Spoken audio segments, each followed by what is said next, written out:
Good morning and welcome back to Sun Up on 7. In case you missed it, we were just joined by PhD candidate Ms. Sherilyn Jones in her studies in applied anthropology. Now, we want to know how humans work, and we have some humans here with us here today who actually do wonders, and they've done wonders since they've been here on the couch with us the first time. These are rugby players, and we'll be talking about Belizean rugby. And we have here with us this morning the president, Mr. Tony Gillings. We have Mr. Chris Ramclam, who is the PR, and Mr. Aubrey Coc, who is a player on our national team. So the last time you guys were here, we were preparing to be represented abroad. Could you give us any updates on that? Let's not go with that answer, Mr. Gillings. Well, no, okay. So, yeah, it was an amazing experience. It really was. I mean, we were there representing Belize with other Caribbean countries. There were 9 international teams involved. We were in Pool C, and it was just a phenomenal experience. I mean, to be overseas, playing on a real rugby field in a real world rugby tournament for the first time ever. The guys loved it. I mean, they gained so much experience from it, and we saw how a real international tournament is organized. Oh. The tournament itself actually won an award for being one of the best organized ones in the region. Oh. So that was pretty good, and we were just having a great time being there. And the lads did really, really well. We were up against some pro teams and some semi-pro teams. Guys that have been playing rugby on real rugby fields in a real rugby environment for a long time. And we were the newbies there. So all the eyes were on us, and they thoroughly enjoyed it. They really did. And we won an award. Ooh. Oh, okay. Yeah. Okay. So I knew nothing about this. I went to Rugby America's North AGM in Miami in November and was presented with an award. We won the Spirit of Rugby Award. Oh, wow. Right. And it was kind of strange, really, because I felt that after the tournament, we should help the host country pull down the field, take away all the tents and, wrap it all up. So I said to my guys, listen, I'm not doing anything in the morning. I'm going to go down to the field and give the lads a hand to take down the tents. You want to come? And the whole team turned up. And it started raining. So it was tough work, and we took down a whole load of tents. We packed up everything. And we had a really good time, and we met with the other team and stuff like that.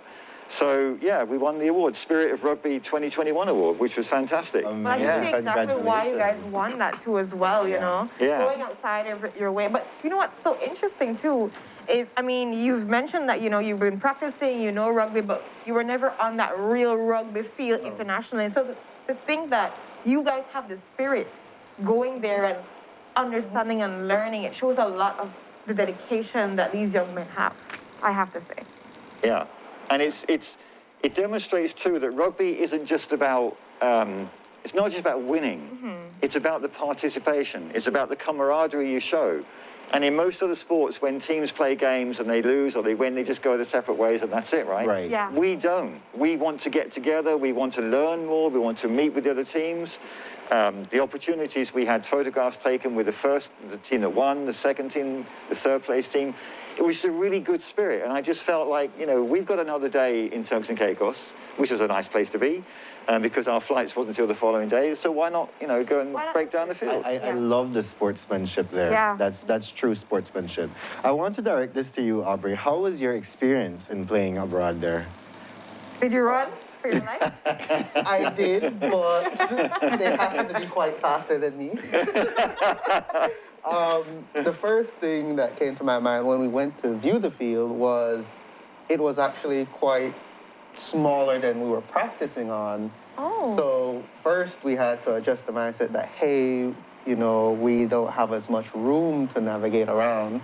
So we're like, okay, that's fine. Now, when we went there and we actually saw some of the players, because in our hotel we only saw some of the Mexican players, and they're like, okay, they're around our size. But when we saw these semi-pro, they're like, whew, there's some big fellas out here. They definitely make eat. So for me personally, it was a little bit nerve-wracking the first game lining up because I've never done this in my life. Yeah. Right? But once we started the kickoff, it was just like practice as usual. We're trying to do our best to win. And of course, we managed to get a good try from Peyton, right? Which was wonderful. And but it was very challenging in that we were dealing with very experienced players, right? And a lot of these guys, they're playing for years and they're practicing and practicing, whereas we didn't have that experience or that level of exposure. So it was tough, but each game our guys went out there and we did our best that we could, you know. And it was quite actually encouraging from the home field. The people at TCI, they were actually quite supportive of us out there as well. Because even on the field, we could hear them cheering for us. Aww. That's nice. Until we played their home team, but... Of course. Have to show your loyalty now, right? But honestly, it was a very amazing experience. And just coming back from that, I felt that I developed better as a player. And I love to stick around with rugby and even pass on this experience or tips and whatnot to new guys as they come along. I'm loving it. And speaking of that note, we know that you're doing a recruitment coming up right here February 6th. Could you guys tell us a little bit about what that recruitment entails? I guess I could pass that to you, Chris, if anything. Tell us, you know, who is eligible, the timing, how long will this recruitment be going so people can get the deets? Okay, so the recruitment starts on February 6th. It's to get rugby back on track because, you know, with COVID and everything, we had to slow a bit down. Yeah. But people eligible are all ages actually, because we've had players way older than me, way older than Mr. Gillings play with us, way younger than us, and these guys are... That must be like 20s or... yeah, that's close enough. But yeah, we train all different ages. Earlier on in the sport, we went down to Hopkins, we trained children, we trained adults. Oh, wow. So anyone is invited. The training isn't too long because, you know, we don't want to keep everyone in close contact at the moment. Of course. If COVID wasn't here, then we'd go all day. Training different teams. And usually when we train, we have the national team go with different groups. So we'd have like maybe 3 guys from the national team train a different age group and whatnot. But yeah, it goes on. Where does training occur, or you move along? Well, we move along different places. We go from Marion Jones, or we do it in Belmopan as well.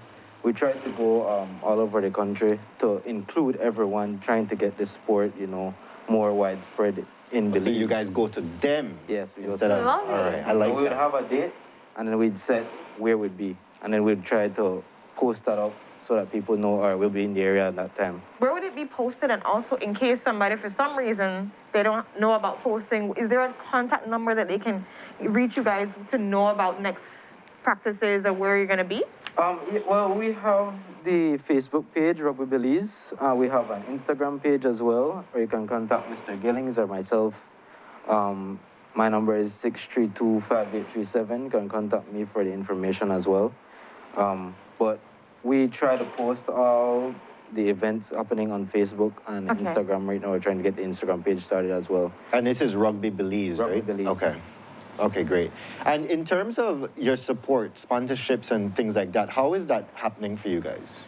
Well, Mr. Gilling? Yeah, we secured an amazing new sponsor for the national team, Ashton Court Resort in Key Corker. Okay. Ken Bates, who's the proprietor of that place, he is sponsoring the new national team kit. So it's very similar to this, but it obviously has the logo on it. We're really grateful for that. And that happened as a result of our exposure in Turks and Caicos.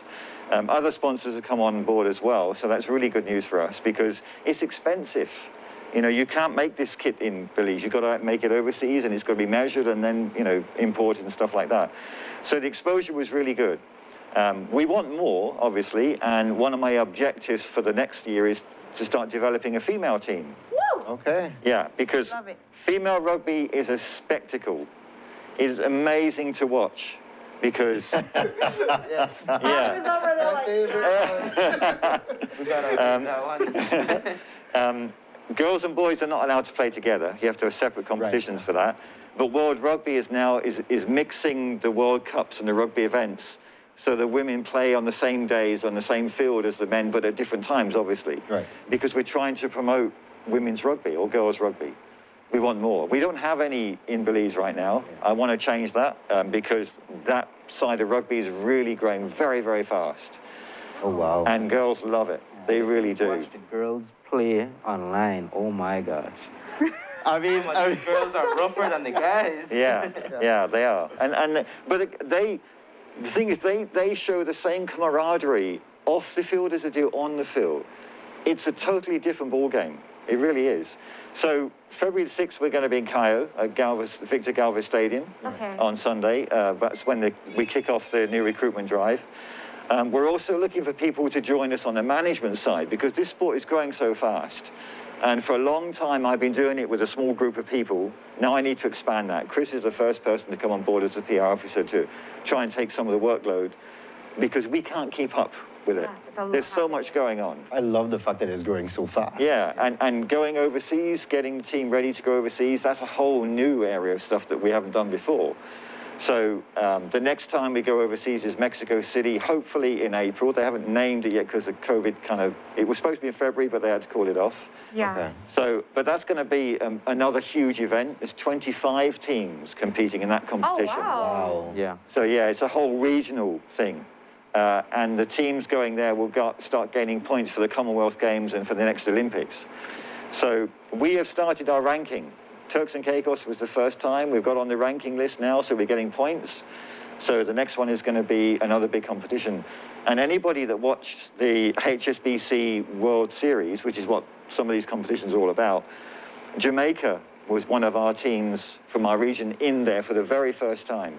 Okay. And we're going to be competing against those in Mexico City. Wow. As well as the USA, Canada, and a whole bunch of other teams too. So yeah. So real pro teams as well. Hit the ground running, literally. Yeah. Well, hopefully not hit the ground too much. I mean, running, you run. Yeah. You go. Running for your life. Yeah. I know you mentioned you want to do a girls' female rugby team. Is there anything about a junior league? Is that something that would be happening too as well? Because you mentioned that you've trained some children too as well. Is that something that you want to inspire to have soon enough that we have a small team that we can be able to have them compete too as well? The way that would work is if we could get rugby into the school curriculum. Okay. Right, because it's difficult for youngsters to get out in the evening. Right. Very true. So, but if you take rugby into schools and do a few lessons there, then you might get them more interested, and then we can do something at weekends. But you need a nice group of kids to make that work. Yeah. Having one or two doesn't really help because they're going to have to play with the youth, and that's kind of difficult. Yeah. So we really want to get into schools, and there's no reason why rugby shouldn't be allowed in schools. But that's where the sports ministry comes in. Right. I understand that completely. Mr. Gillings, in terms of, you said you wanted more support now. How could people out there be a part of or giving that support? And also, what type of support are you looking for? And basically from whom? Okay. Anybody that wants to get involved in rugby but doesn't necessarily want to put their lives on the line on the field. We'll leave that to Aubrey. Yeah, we'll leave that to Aubrey. Is every rugby club around the country, and there are 6, and we're starting a new one in Dangriga and another one in Carzo, needs a group of people to manage the team. Okay. So a management team behind it. And they take care of things like the logistics, finding sponsors, organising matches. When the team wants to go and play a tournament, the management team gets involved in organising that. So that's where people can help. Anybody that's got some time that wants to get involved in rugby to help manage their team from a district or a local town point of view, please get in touch. Because at the moment, teams that our first inter-district for this year is going to be on March 27th rather. So that means all the teams have got to come together. And if the teams don't have a management behind them, then the players have to organise that all themselves. And really, they should be just training. Right. So go onto our Facebook page. If you're interested in giving us a hand as a volunteer to help manage the teams, then there's lots of things you can do. Lots of things. Awesome. I mean, I like that too as well. There's different capacities that you can be able to put your efforts in. Yeah. And so I really implore our viewers at home to pick up the challenge. I mean, you might not know anything about rugby, and this is the opportune time for you to go and learn about something. Yes. You're not going to be risking your life like Aubrey. However, you will be putting your life in a greater capacity. And so definitely, if Chris can do it, guys, you can do it too, because Chris is the PR, right? Yeah. Also a former player. And former player. So, you know, maybe if you want, you play a little bit, then you go and decide to do the management, whatever it is, get best of both worlds. But again, congratulations to you guys on a phenomenal job. This is just the beginning. Yes, yes. April, you said they're going to be in April, yeah. Keep an eye on the Facebook page for an update on that. Get ready to run again, Aubrey. You just like get your legs ready. We need more dogs after Aubrey so that they could. It's going to get you going. And I'm hoping to see that female rugby team too as well. Yes, we are too. All these things. It's just little steps that we're taking away. We've got to get the excitement going. And so our Belizeans at home, I want you to get excited, learn a little bit about it, ask questions. If you don't know anything, just message them on the Facebook page, ask them about it. This is how you start the conversation that we can be able to change behaviors and start excitement. Yes, absolutely. Yeah. And so with that, we go to our next commercial break. But when we're back, you may know her when she put my whole Rona face on for last Halloween, and when she made the zombie pirate and all these other things, but she's here in a different capacity. And we are so excited to have Rianne back, so she's going to be talking to us about her business. She's a teacher, an entrepreneur, a content creator, and so much more. So stay tuned for that exciting conversation and discussion on all she's been doing and how you can be able to benefit from her. We'll be right back.